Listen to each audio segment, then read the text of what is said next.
My friends, let us come together in a spirit of deep stillness and receptivity, for the truth we are about to consider cannot be grasped through the intellect, nor can it be approached as one more idea added to our storehouse of beliefs. It must be felt within, recognized in the quietness of our own being. There comes a moment in the life of every seeker when the question of life and death, of the appearing and disappearing of form, stands before us, not as theology, not as philosophy, but as direct experience. It is in this moment that the truth of our identity is revealed most clearly, if we are willing to see it. We have, for centuries, regarded death as an enemy, as a dark and terrible event that closes the door upon all that we have known. Yet this fear has been born only of one mistake, the belief that life is in the body, that the body is the self, and that the dissolution of the physical form is the dissolution of our being. This, my friends, is the great misunderstanding. The body is not the life. Consciousness is the life. The I that I am is the life eternal. And when we begin to perceive this, even faintly, the fear of death begins to lose its power over us. In the final months of my earthly life, there was no battle with death, no desperate attempt to hold the body together, no appeal to an external God to preserve a form that was never the seat of identity. Instead, there was only the quiet recognition that the life which animates, sustains, and maintains itself as this awareness has no beginning and no ending. What appears as birth, what appears as death, these are movements within consciousness, but they do not touch the one who witnesses them. And so, as we enter this subject today, let us not approach it as though we were studying the end of something. We are studying the revelation of something. We are studying the moment in which the personal sense of life falls away and the presence that has always been there, the I that is God, itself expressing as individual consciousness, shines forth in its purity. We are studying the truth that stands behind the veil of appearances. Let your heart be at ease. We are not here to contemplate loss, but to recognize gain. We are not here to mourn the frailty of the form, but to witness the eternality of the formless.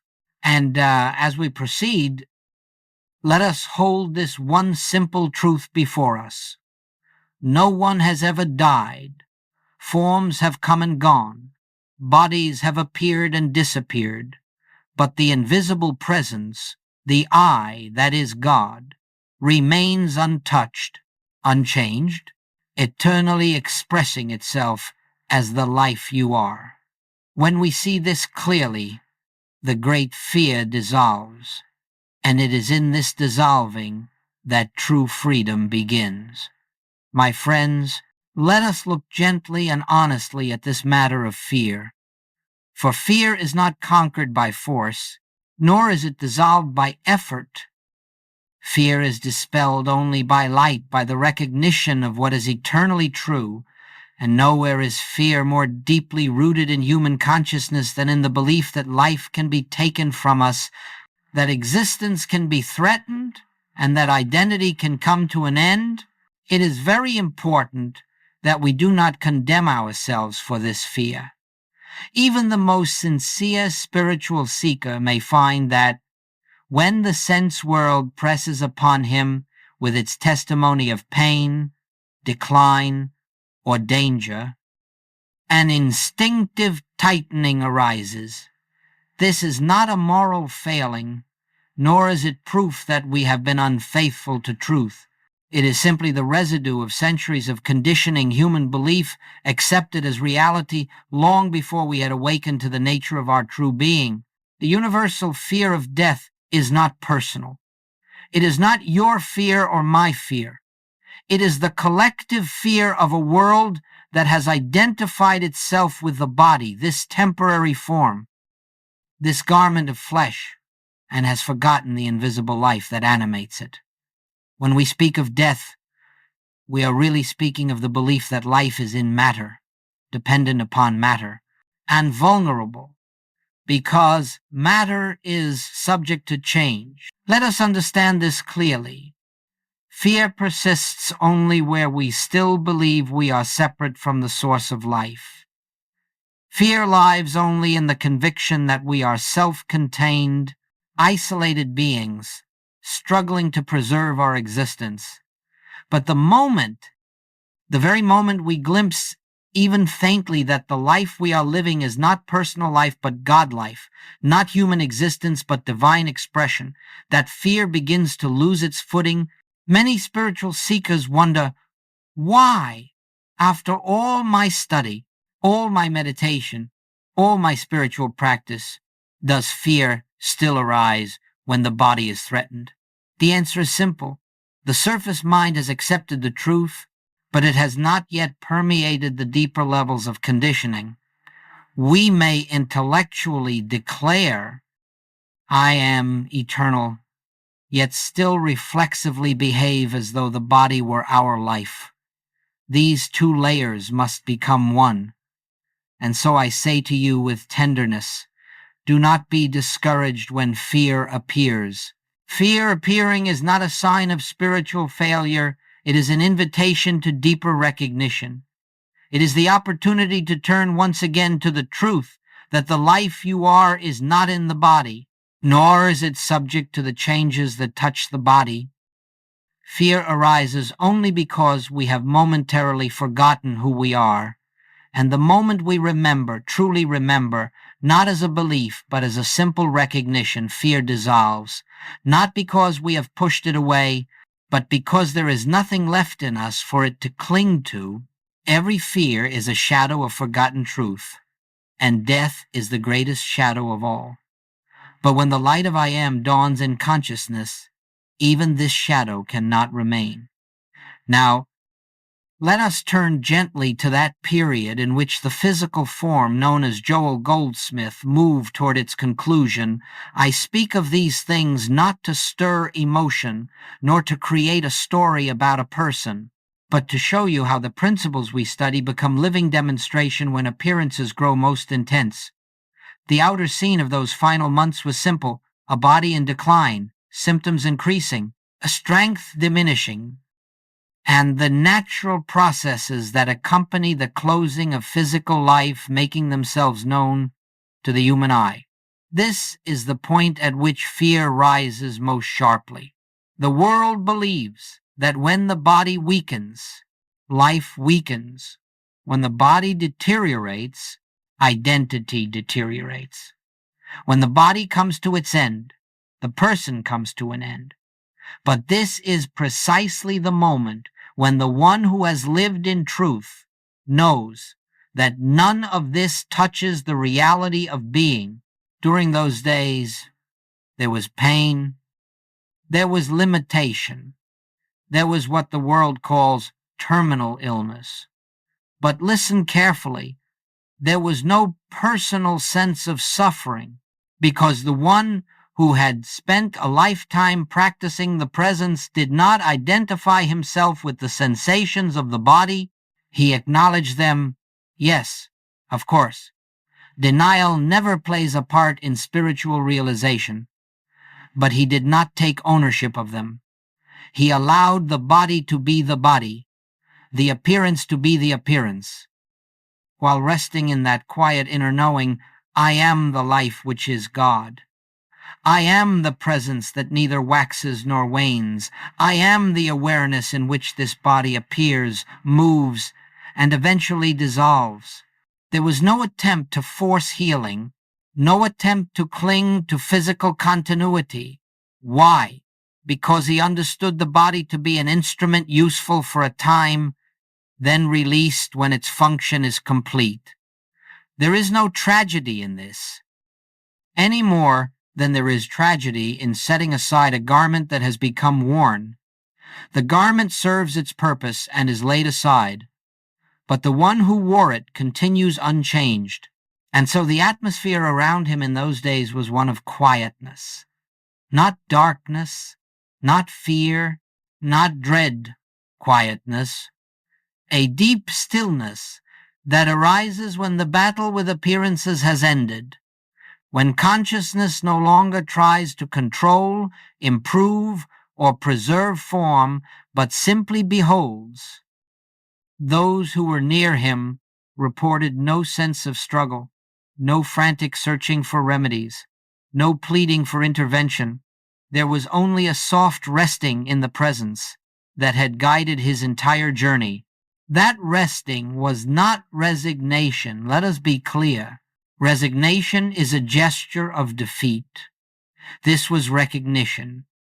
Recognition that the life which lived as Joel Goldsmith was never born into a body and could not be removed by the departure of a body.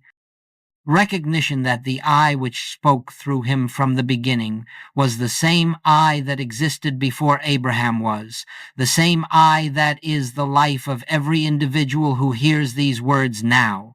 It is important to see the outer scene only as context, not as truth.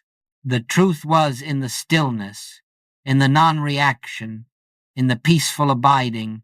The truth was in the refusal to accept the body's condition as a statement about identity. And in this way, even the final days of the physical form became a teaching not in words, but in demonstration. This is the opportunity every one of us has, not merely at the end of life, but every time the body or circumstances bear witness to change. The appearance is never the truth. The truth stands behind it as the silent, eternal presence that is our very being. Now, my friends, let us look more deeply at what was taking place during those final months, for this is where the real teaching lies. The outer appearance of a declining body is of no great significance. Bodies come and go, and they have done so since time began. What matters is the state of consciousness from which we meet these appearances. This is the entire secret of spiritual life. The recognition of the I that is eternal, even as the forms through which it expresses rise and fall in their appointed season. The inner practice in those days was the same practice that had been lived for decades. No new technique was introduced, no special meditation for the dying, no urgent prayer for deliverance. For truth does not change with circumstances. Truth is the same whether we are walking through a garden or lying upon a sick bed. And so the practice was simply this: resting in the awareness of I am the presence that has no beginning and no ending. I am the life that is self-sustained and self-complete. I am the light that cannot be dimmed by shadows of material belief. I am the only identity anyone has ever had. In that recognition, there is no need to resist sensations, no need to argue with the body's condition, no need to attempt to shape appearances by thought. The mind grows very quiet, for it is no longer trying to control life.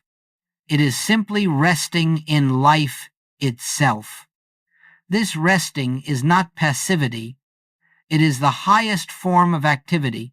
Though it appears outwardly as stillness, it is the activity of divine awareness flowing without obstruction. It is the activity of truth dissolving the belief in a personal self. It is the activity of light revealing that there is no darkness except the shadow cast by ignorance. During those days, there would be times when the body expressed discomfort, yet there was no inward tightening, no sense of this is happening to me. There was only the recognition, this too is an appearance in consciousness. It is not the truth of my being. And in that non-identification, suffering could not take root. Sensation may arise in the body, but suffering requires a me to suffer, and that me had long since been seen as an illusion. This is the heart of the inner practice, allowing everything to be as it is on the plane of appearance, while resting firmly in the knowing of what is true on the plane of reality. The spiritual student does not attempt to heal appearances.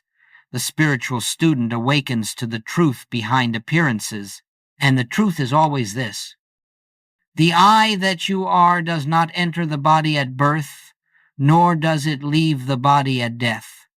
The I that you are is the witnessing presence, not the form witnessed. The I that you are is the life that lives itself, untouched by decay, untouched by endings, untouched by change. To rest in this recognition is to walk in the freedom of the sons of God. And it is this recognition, this silent, effortless recognition, that carried the transition peacefully, naturally, and without fear. For when one abides in I am, there is no death to face, only a gentle releasing of the temporary form through which this infinite presence once expressed. This is not something reserved for a few. It is the natural heritage of every individual who turns within and acknowledges, I live, yet not I, but the Christ. This I am is the life that lives me. Let us go deeper now into this word immortality, for it is a term so often misunderstood.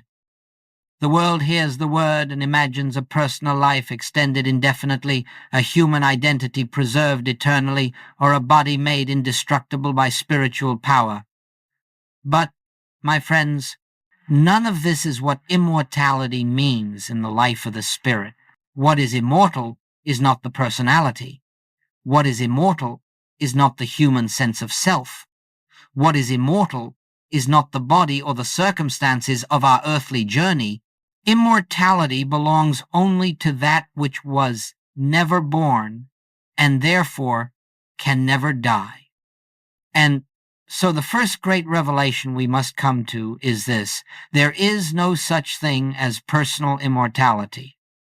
The person, as the world knows it, the name, the form, the accumulated history, has no continuity in spirit.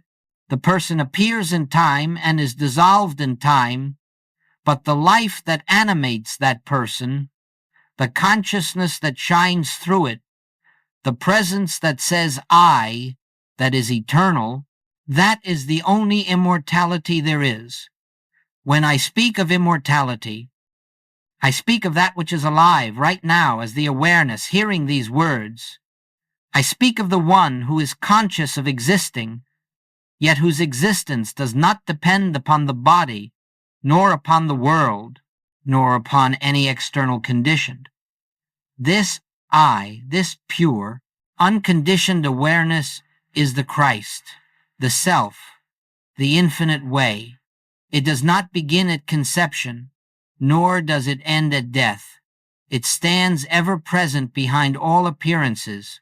The purpose of spiritual living is not to preserve the body forever, but to awaken to the truth that the body is not the seat of your identity. In this awakening, fear dissolves, not because we have conquered death, but because we have seen that nothing real can die. What dies is the picture, what dies is the form, what dies is the mask through which the infinite has temporarily expressed. But the infinite itself remains unchanged. If you examine the great statements of the Master, you will find that he never identified life with the body. He said, destroy this temple, and in 3 days I will raise it up. He said, before Abraham was, I am. He said, I am the resurrection and the life. These statements do not refer to a man. They refer to the eternal presence. Speaking through the man, the I am is the immortality of every individual. This is why, in those final days, there was no sense of loss, no anticipation of ending, no clinging to the form. There was only the recognition that the I, which had lived the entire span of the human experience, was the same I that lived before that experience began, and would continue after that experience concluded. immortality, then, is not something to be attained. It is not a reward. It is not a future state. Immortality is the present reality of your being. It is the truth that is already here, already complete, already expressing itself as the consciousness that is aware in this moment. You do not become immortal. You awaken to the immortality that has always been yours. The more clearly this truth is realized, the more gently we move through life, for all fear of loss is rooted in the belief that what we are can be diminished, and once that belief dissolves, a great peace arises, an unshakable peace, a peace not dependent upon circumstance. This is the immortality Joel Goldsmith revealed, not in theory, but in living demonstration, and it is this immortality that you, too, will feel the moment you turn within and recognize, I am the life eternal, appearing now as this individual expression, yet untouched by all that changes on the surface of experience. As we move further into this sacred subject, let us turn our attention away from the outer picture of declining physical form and consider the inner experience. For the outer appearance of a dissolving body tells us nothing about the life that is living itself. Truth reveals itself not in what the senses behold, but in the awareness with which we meet the senses' report. And so, in those final months, the essential activity was not of the body, nor of the mind, but of consciousness resting in its own eternal nature. There were moments when the body spoke loudly, moments of discomfort, moments of fatigue, moments in which the natural processes of physical dissolution made themselves known. Yet even in these moments, there was no inner disturbance, for the one beholding these sensations was not identified with them. That is the great key. Sensations arose in the body, but there was no me in them. They appeared, they passed, and they had no power to create suffering because there was no personal self claiming them. This inner state was not produced through effort. It was not a discipline imposed upon the mind. It was the natural fruit of decades spent in the quiet recognition that I can of mine own self do nothing, and that the life which animates us is God, appearing as individual being. When one has lived from this recognition long enough, identity shifts. The personal sense of self dissolves little by little, and in its place arises the awareness of I am, the universal identity expressing as the individual. It is this shift that made possible the profound peace present in those final days. There was no internal conversation of why is this happening, or how can I change this? For those questions belong only to the mind that believes itself separate. Instead, there was a simple and natural abiding. The body is doing what bodies do, but I am not the body. I am the life that witnesses the body. Some have imagined that spiritual mastery means the body should always respond instantly to truth, or that the physical form should be immune to decline. But this is a misunderstanding rooted in the belief that spirit exists to preserve matter. Spirit does not preserve matter. Spirit reveals itself through matter for a season in its own perfect way. And when that season is complete, spirit continues without interruption, without loss, without change. This is what was unfolding within. The inner experience was quiet, not dramatic, not filled with visions or heavenly signs. There were no triumphal declarations, no ecstatic revelations, just a deep, unbroken awareness of presence, a simple knowing. I am, I always have been, I always will be. The form may fade, but I do not. This simplicity is what many seekers overlook. They expect the spiritual path to culminate in great supernatural display. But true realization is not supernatural. It is utterly natural. So natural, in fact, that the world often misses it. It comes with no fireworks, only the gentle disappearance of fear, the quiet dissolution of resistance, the soft abiding in what has always been present. And so, as the body declined, the consciousness behind the form grew clearer, more transparent, more free. There was no clinging, because there was nothing to cling to. There was no fear, because there was no belief in separation from life. There was no sorrow, because what could be lost? The form, yes, but the self, never.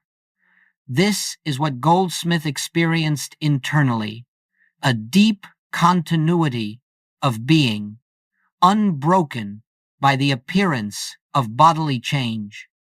And you, too, may taste this same continuity, not by imitating an attitude, but by recognizing the truth that the I which lives you now is the same I that lived him, the same I that lives all. The body passes, but I am remains. Now, my friends, let us gently turn from the appearance of one man's transition and consider what this demonstration reveals about your own life, your own consciousness, your own journey on this path. For the significance of those final days lies not in the story of Joel Goldsmith, but in the light they shed upon the truth of your being. Every event in the life of a spiritual teacher holds meaning only to the degree that it awakens recognition within you. And so we ask, what does this reveal about the life you are living now? First, it reveals that the fear of death, the deepest fear known to humanity, is not dissolved by changing circumstances, but by changing identity. You do not overcome fear by adjusting the conditions of your human experience. You overcome fear only by recognizing that the one who seems to fear is not the one you truly are. When identity shifts from the personal self to the I am, fear naturally dissolves because the I am cannot be threatened. Second, his passing shows us that your security has never depended on the body. Your safety, your continuity, your very existence do not rest upon the strength of your physical form. The body may be healthy or ill, young or old, vigorous or frail, but the life that animates it remains untouched. When you recognize this, truly recognize it, you begin to meet life's challenges with a calmness the world cannot understand. You begin to live from a place of stability that is not conditioned by the senses. Third, you discover that nothing in your experience is as serious as you once believed. When you look at your life from the perspective of eternal being, the troubles that once seemed overwhelming lose their weight. Financial pressures, relationship tensions, bodily discomforts, these remain the appearances they always were, but the sense of me that struggles with them begins to fade. You learn to let things arise and pass without being shaken, because you are centered in the awareness that beholds them. Fourth, you are shown that spiritual realization is practical. It is not something reserved for moments of meditation or spiritual ecstasy. It is not something to be attained in the final days of life. It is to be lived now in the midst of your daily responsibilities, your everyday interactions, your ordinary challenges. Every moment is an opportunity to rest in the truth that the life you are is not the life of the body, not the life of the personality, but the life of God, expressing as individual being. Fifth, you learn that the transition called death is not a dramatic event. It is not a rupture in consciousness. It is not a moment of terror or sudden awakening. It is simply the continuation of the same life that is present right now. The consciousness you bring to this moment is the consciousness you bring to that moment. If you live now with fear, you carry fear into that transition. If you live now in recognition, you carry recognition. And so the true work is always here, always now. Finally, his passing teaches you that you are not walking toward a final moment of loss. You are walking toward the deeper unveiling of what you already are. Every day, every challenge, every joy, every sorrow, every appearance of change is part of the slow, gentle dissolving of the belief that you are separate from the source of your being. And as this belief fades, you begin to live differently. You become less reactive, more spacious, more compassionate, not because you try to be, but because the false sense of self is losing its hold. You see, the truth is very simple. The life that lived as Joel Goldsmith is the same life that lives as you. The same I that expressed through his form is expressing through your form. There are not many lives. There is only one life, one presence, one consciousness. Appearing as many forms, his passing merely revealed, in a clear and quiet way, the truth that has always been true for all. And when you recognize this, your own life begins to change, not because you adopt new beliefs, but because you awaken to the reality that has been present from the beginning. My friends, having contemplated the nature of immortality and the quiet clarity that accompanied those final days, let us now turn to the practical dimension of this teaching. For truth, to be truth, must be lived. It must permeate our daily experience. It must become the atmosphere through which we meet every appearance, whether joyful or challenging. And so the question arises, how do we approach our own mortality in the same spirit of peace and recognition? How do we prepare not for death, but for the continual unveiling of life? The first and most essential practice is the practice of silence without agenda. Sit quietly each day, even for only a few minutes, without asking, without desiring, without seeking to change any condition. Simply rest in the awareness that I am here. This silence allows the mind to sink beneath the turbulence of thought and touch the deep stillness in which the presence reveals itself, not because we call it forth, but because it is already here. This simple resting begins to loosen the belief that life is something we must manage or protect. Second, begin to see the body with new eyes. The body is not to be despised, nor feared, nor clung to. It is the instrument through which life expresses in this dimension for a season. You care for it naturally, the way one tends to a garden or maintains a home. But you do so without identifying with it.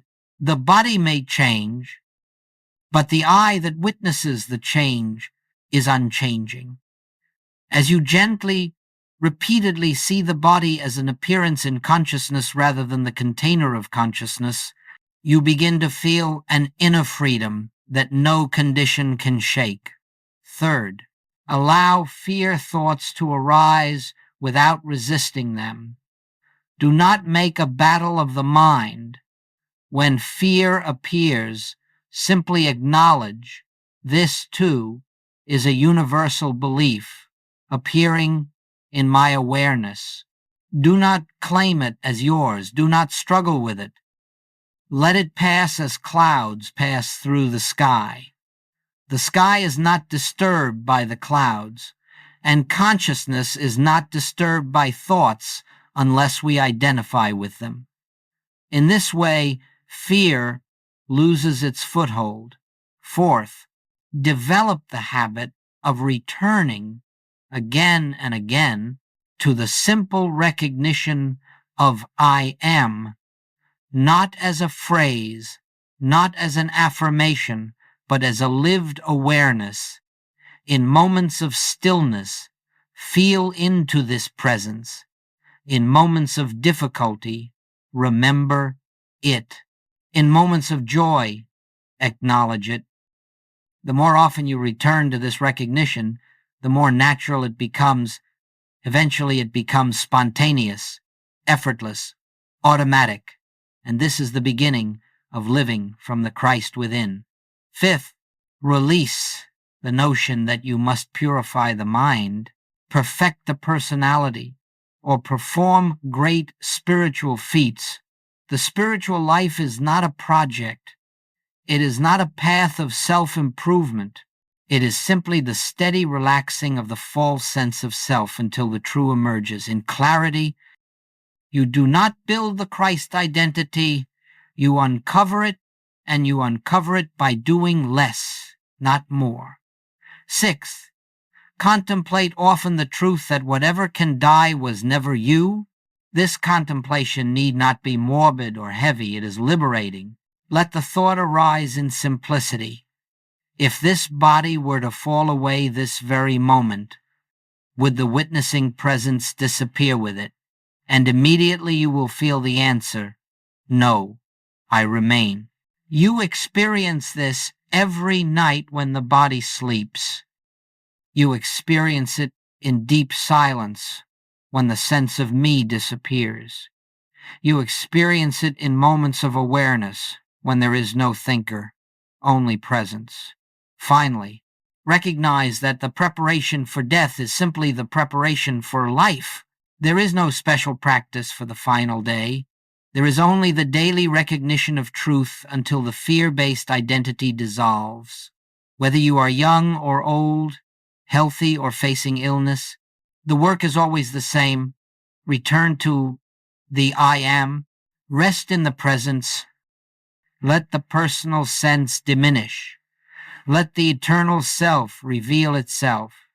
In this way, you approach mortality not as a fearful event, but as a gentle transition, no more significant than the passing of one season into another. When that moment comes, it will be met with the same peace, the same unbroken awareness, the same recognition that guided every step of your life. For the one who knows the I am does not prepare for death. He abides in life, and life continues. My friends, let us come now to a gentle close. And as we do, I would invite you to rest not in thought, not in theory, but in the quiet awareness that is present even now, even here. For everything that has been shared, every truth that has unfolded, every glimpse into the eternal nature of your being has had but one purpose: to lead you home to the awareness of the presence that lives you. There is no journey to complete. There is no finish line to reach. There is no distant spiritual attainment awaiting you in some far-off future. What you seek, you already are. The life you have feared losing has never been yours to lose. For it is not personal life. It is the infinite expressing itself as individual consciousness. One life, one being, one I. When we look upon the transition called death, we do not look upon an ending. We look upon a passing of form, a shedding of the temporary garment. But you, the witnessing presence, are not touched by it. You are the same before, during, and after. The form may fall away, yes, but the life that animates the form does not fall away. It simply withdraws from one appearance and continues unbroken as it always has. And so the truth is this: you are not moving toward death.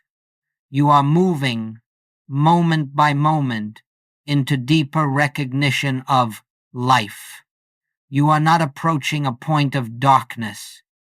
You are moving toward the dawning of your own eternal nature.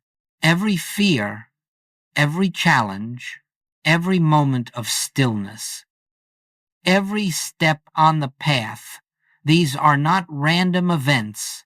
They are invitations, each one calling you to rest more deeply in the I that is God. Let your heart be at peace. You are not fragile. You are not temporary. You are not a creature struggling to survive in a dangerous world. You are the very presence of God made visible as individual being. You are the light of the Christ, the awareness of I am, appearing here, appearing now, expressing itself in the unique form that the world calls you. The body is a beautiful instrument. Use it, care for it, cherish it while it serves its purpose, but do not mistake it for your life. Let it come, let it go, let it change, let it rest. Through all of this, you remain the silent, watching, eternal self. If you do nothing else as a result of these words, let it be this: turn within each day, even for a moment, and recognize the presence that lives you. Let that recognition become your refuge, your strength, your peace. For in that recognition lies the end of fear, the end of struggle, the end of the belief in separation. In that recognition lies your freedom. And when the time comes for this form to be released, it will not be a moment of terror. It will be a moment of surrender into the very life that has carried you from the beginning. You will recognize it not as the end, but as the continuation of what has always been. The presence that lives you now will live you then. The I that is aware now will be aware then. The life that you are will simply flow into a new expression. Rest, then, in the assurance that nothing real can be lost, nothing eternal can be threatened. And you are eternal. I am is your name. I am is your identity. I am is your immortality. And in that I am, we are one.